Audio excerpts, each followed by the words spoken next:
Here with all the medical know-how on how to do it, please welcome GP Dr Anita and Dietitian Lucy Jones. Welcome both.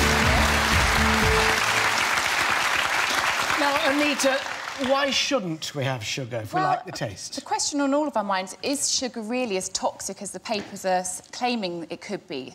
So when we talk about this as medical specialists, we normally say in small quantities, sugar is actually probably OK for our bodies. But what's a small quantity? Well, That's the thing, we're talking about healthy sugars, which Lucy is going to go into in a bit, so I don't want to talk about her topic. But what we really want to focus on today is the dangers of excessive sugar levels. We do know, actually, a lot about the dangers of having too much fat and salt in our diet, but lots of us don't realise, actually, we're putting too much sugar into our bodies too, and that can be dangerous. Apart from obesity, apart from making you fat, what are the dangers of having too much sugar? So more and more studies now are being published which show that potentially sugar in excess can be harmful to every single vital organ in the body. For example, it can damage your brain cells, it can reduce your memory, your concentration, increase your risk of dementia, it can cause your arteries to clog up with bad fats, give you heart attacks, strokes, it can weaken your immune system, and we've also found recent studies a link with things like breast cancer and colon cancer. So this is excessive I mean, sugar. I could go on, the list could go on. So it's a bad thing, it really is a bad thing. Lucy, good sugars, bad sugars? Well, sort of.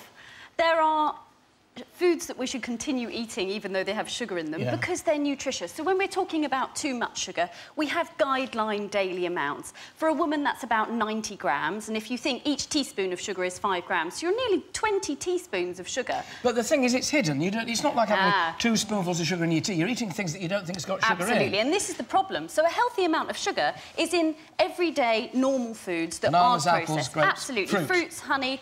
Now, hidden added sugar is the problem, and all of these things are foods that we wouldn't really expect to have sugar in, things like bread, soup, low-fat yoghurt, pasta sauces. And if we look at the front here, these are 4 different types of peanut butter, all from the same supermarket, all the same brand, and yet they all contain different amounts of sugar. The only way you would know which was higher and which was lower is to check the labels. Right. So, guys, over there, I'm going to show you, we've got honey roast peanut butter, 25% less fat peanut butter, whole nut peanut butter, and crunchy peanut butter.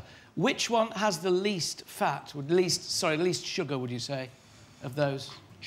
Crunchy nut. Honey roast crunchy nut. Yeah. You'd say crunchy nut had the least sugar. And which has the most? Honey nut. Honey nut has the most. OK. OK, so controversially, you're wrong. So the only one... You're wrong on both counts, I'm afraid. So the only one with no sugar... is the whole nut. Right. Yeah. Now, the most sugar is actually in the reduced fat peanut butter.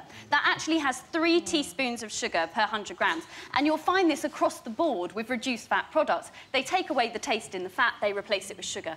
So actually, if you're concerned about the sugar in your diet, you really need to look at labels and not be confused by health claims that indicate something's got a health benefit, such as low fat. Low fat doesn't necessarily mean low sugar? No. Right.